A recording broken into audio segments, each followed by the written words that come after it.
We are all subject to illness. Even if you end up at the end of your life having never been ill, it could have happened. So there's part of it is the anxiety and the concern over this. Sometimes people put it out of their mind, they don't think about it, they don't like to think about it. And in some ways that's not a bad attitude, but when they think about it, it just makes them nervous, anxious, fearful, depressed. So if that's the case, who wants to be nervous, anxious, fearful, and depressed? Now, what the Buddha is suggesting is that we do reflect on this, and that's different than just thinking about it. Reflecting on this and recollecting this possibility of being very, very ill is done in a different spirit than just thinking about it. It's very important that the spirit that it's done in is not one of anxiety and fear.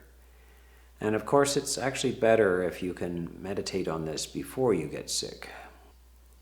We need to allow the mind to accept this possibility.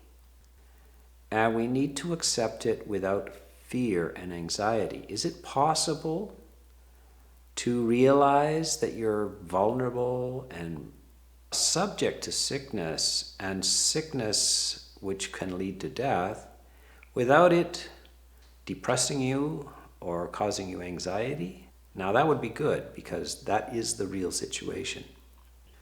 So we want to process this information in the right mood. And this is the first thing about Buddhism, is it says that you can actually look at these stark truths about what it is to be a sensitive, vulnerable human without negative emotions accompanying it. Now this is the first thing.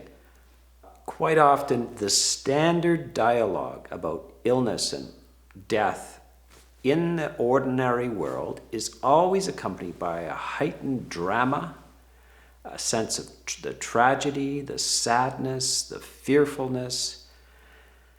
And quite often the ordinary person, or even people who should know better, professionals, psychologists, etc., they even demand that you be in a state of fear, worry, sadness over these things. And if you're not, they even pull out this word denial. They say, oh, you're in denial. You're not accepting it. Otherwise you need to experience your sadness around this. This is what I would call a mark of lack of wisdom, pervasive throughout the modern world. It's a lack of wisdom to say things like that. It is possible for wise people to face situations like death and illness without fear, without sadness. And so we actually aspire to that, and you need supportive voices. Voices that support the idea that you should not slip into the tragic sense just because of the reality that the body, which is a product of nature and is not personally owned by you or controlled by you, is subject to illness, aging, and death. So this is an attitude. Now, if you don't have confident voices on this side, you're likely to be constantly misdirected by family members, by friends, by professionals like doctors and psychologists.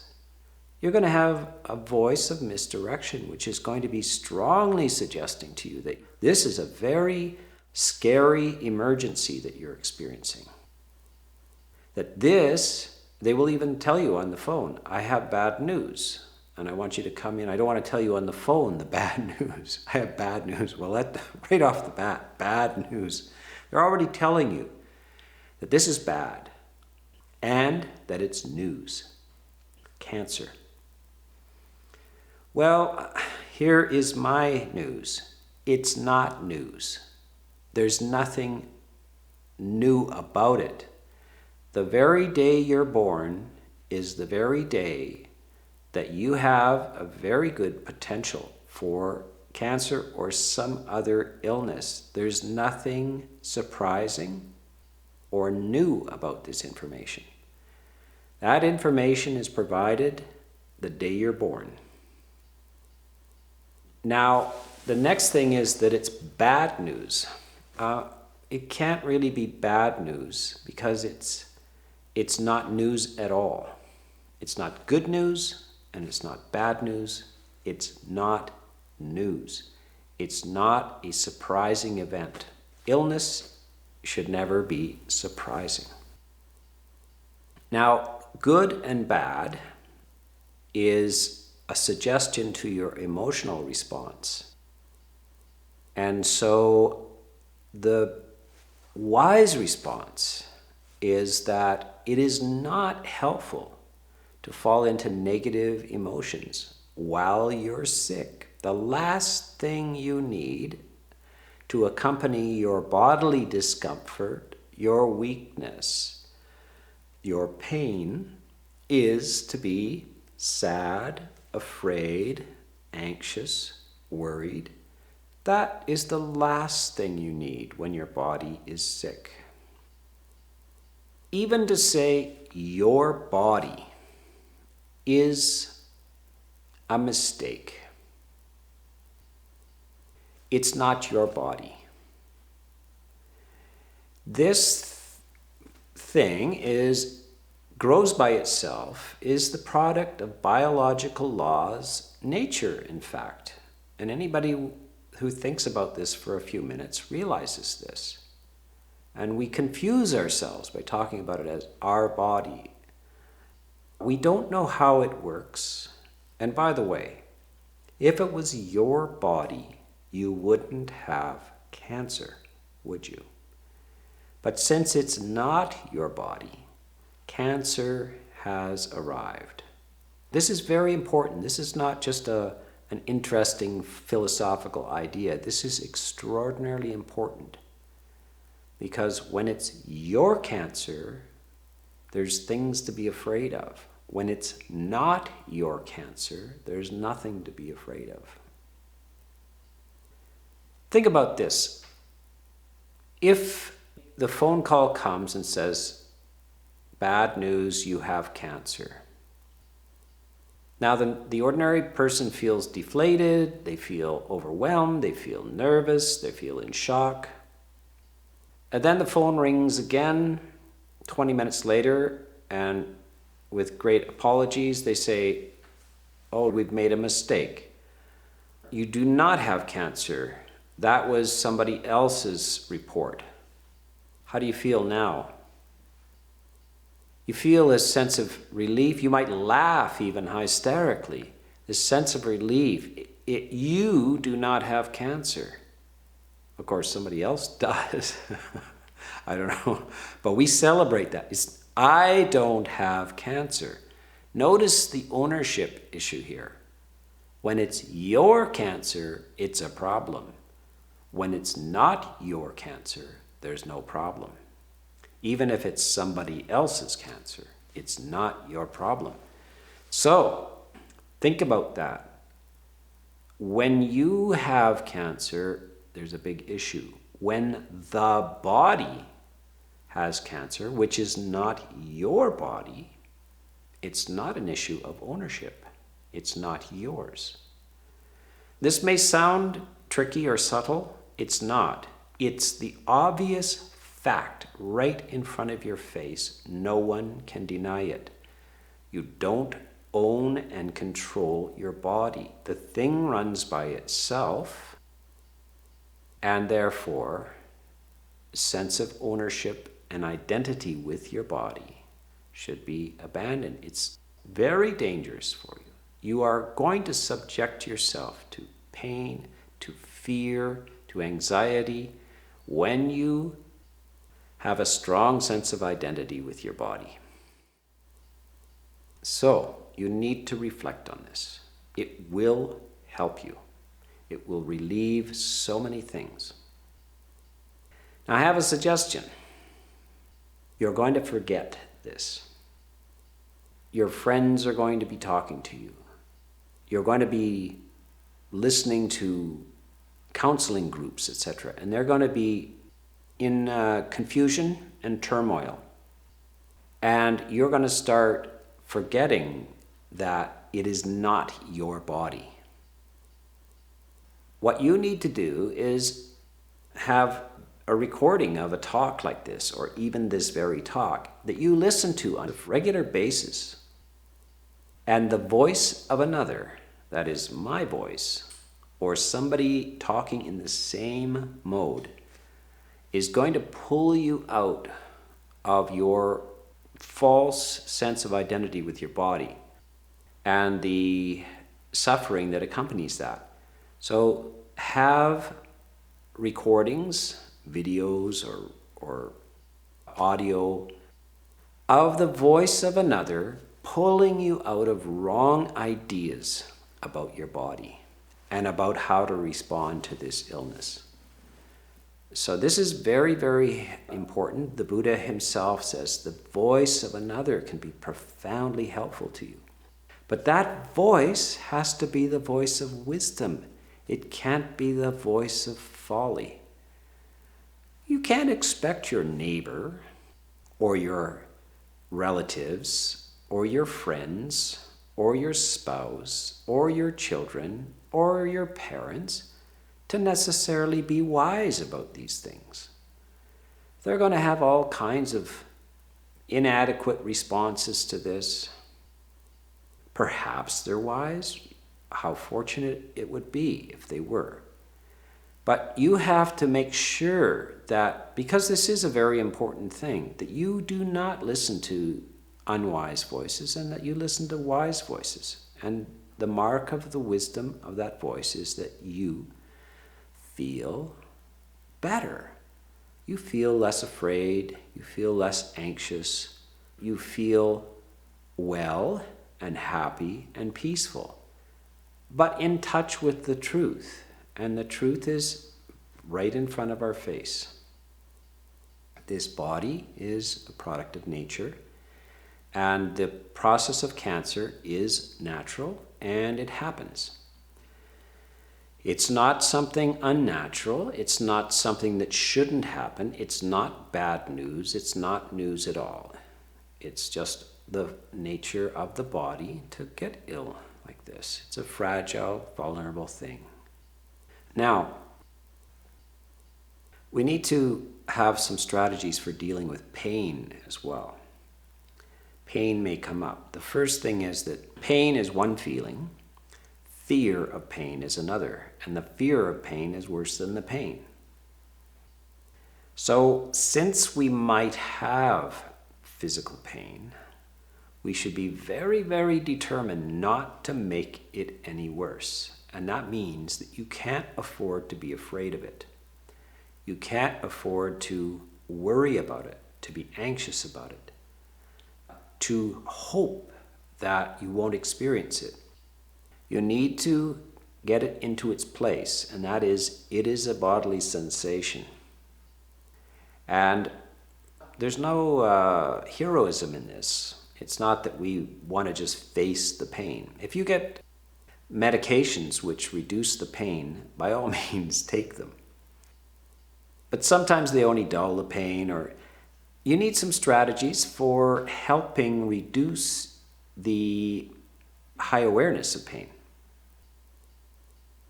What you need to do is put your mind on something else than the pain. Some people will tell you to just go into the pain, etc. Not necessarily good advice. You really need an object which replaces the object of pain. The object of your consciousness being aware of pain. You need an alternative object which replaces that. So you have to strongly go to some other sensation. or thought, and you have to invest in it very deeply. So this is the essence of meditation as well. It really helps if you have practiced this ahead of time. But if you haven't, this is as good a time as any to start. So here's some objects that you can fully immerse your mind in to get free from this sensation called pain. And it's possible that pain will be so far away from your awareness that you won't actually experience it for periods of time. So the object can be one simple one, the breath, the experience of the air entering the body in the nasal cavity and exiting the body through the nasal cavity.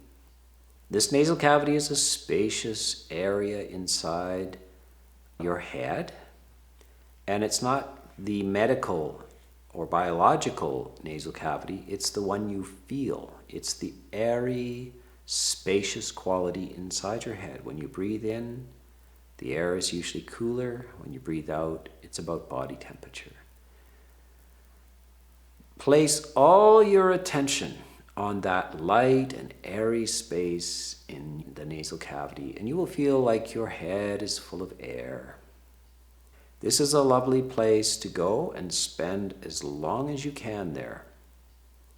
It's a way of reducing the experience of pain. But it won't happen if you are doubtful about this. You need to be confident and fully and wholeheartedly immerse yourself in that lovely, light, cool air. You can practice this by counting the out breaths from 1 up to 5 and then starting again. And if you lose your place, come back to 1 and keep counting the breaths from 1 to 5. This will be a great pain reliever. The second topic which is helpful is loving kindness. There is no room for fear, dread, sorrow, any of those things when you have your mind on loving kindness. They are mutually exclusive. When you're experiencing loving kindness, you feel safe and has a great ability to reduce pain in the body. Unlike any other thing you can imagine, a true sense of loving kindness gives you freedom from fear, fear of death, fear of pain, fear of the future, fear of the past, all of these things. Fear goes away, and that's what you want to do, is release yourself from fear. So loving kindness is something, you don't just practice it at random, you find objects of loving kindness that are easy to pay attention to. For some, it's kittens, puppies, children, babies, grandmothers, grandfathers, parents, friends, whoever or whatever is easy. This is not a challenging exercise. You're in no situation to be challenged. You need easy objects of loving kindness. And you're going to just immerse yourself in this. And you're going to find out that when you immerse yourself in this, preoccupy yourself with this, fill yourself with this, that pain diminishes and recedes into the distance. So this is very important. Now, you can't be around negative voices.